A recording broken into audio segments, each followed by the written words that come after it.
le média, les experts. Bienvenue sur M le Média. Tout de suite, il est l'heure de parler droit sur M avec notamment les retards de salaire. Ça vous concerne tous. Recevoir son salaire en temps et en heure, c'est un droit. Mais que faire si l'employeur prend du retard ? Quels recours sont possibles ? Eh bien, on en reparle avec notre expert. C'est Michele Baronnet, avocat chez Protectal, est avec nous. Bonjour Michele. Bonjour Virgile.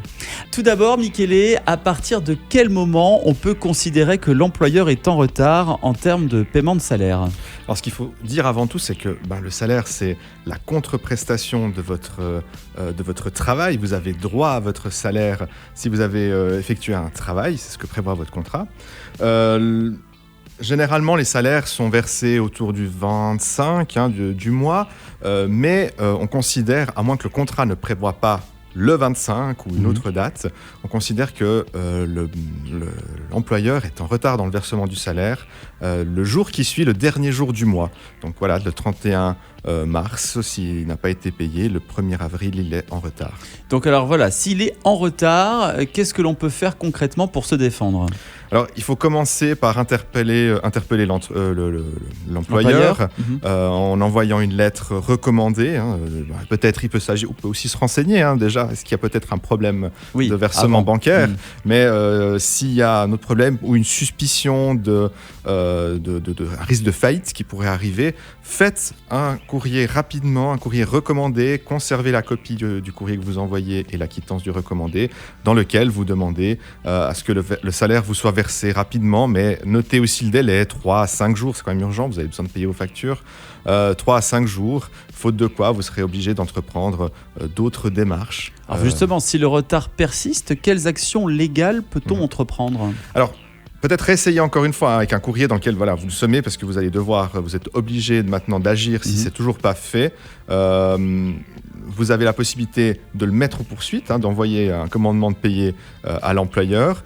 Vous avez aussi la possibilité d'agir en justice par une action en paiement du salaire. Et justement, on peut demander par exemple des indemnités de retard quand c'est comme ça ? Généralement, le retard que vous avez vous permet simplement d'avoir un intérêt moratoire de 5% à partir de l'échéance. Mais dans les faits, ça se fait peu. Généralement, l'important, c'est qu'on reçoive son salaire. Mais c'est vrai que c'est un droit. Dans quel cas un employé peut refuser de travailler pour son employeur en cas de retard ? Alors, c'est une autre possibilité. Si ça va très loin, si on commence à avoir plusieurs salaires, par exemple, qui ne sont toujours pas payés, on peut, dans certains cas, et il faut faire attention, là je pense vraiment que c'est mieux de se faire accompagner, de se faire conseiller pour ces cas-là, on pourrait envisager de suspendre le travail. Préalablement, il faut l'avoir aussi menacé l'employeur de le faire. On ne peut pas simplement arrêter de travailler.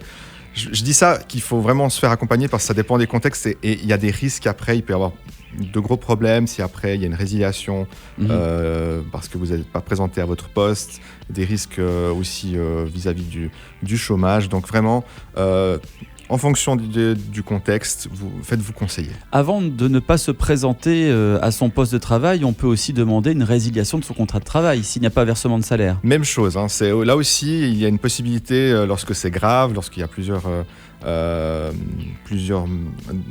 salaires, plusieurs salaires et puis le contexte font qu'on pourrait dans certains cas aussi envisager de résilier immédiatement le contrat de travail. Là aussi, faites attention, ne le faites pas spontanément. Vraiment, faites-vous conseiller. C'est vraiment des cas très exceptionnels. On peut généralement trouver une autre solution avant. Et puis, vous vous retrouverez justement sans travail et peut-être même avec des soucis avec le chômage. Donc les avocats existent, ils sont là pour ça bien sûr, pour nous accompagner au quotidien, donc n'hésitez pas à les consulter. C'est vrai que ne pas être payé, c'est un peu source de stress, mais il existe des solutions, encore faut-il être bien accompagné. Merci beaucoup Michele Baronnet d'avoir répondu à ces questions et puis on se retrouve la semaine prochaine en pleine forme pour d'autres conseils dans le monde du droit. On vous souhaite une belle fin de journée. Merci Virgile.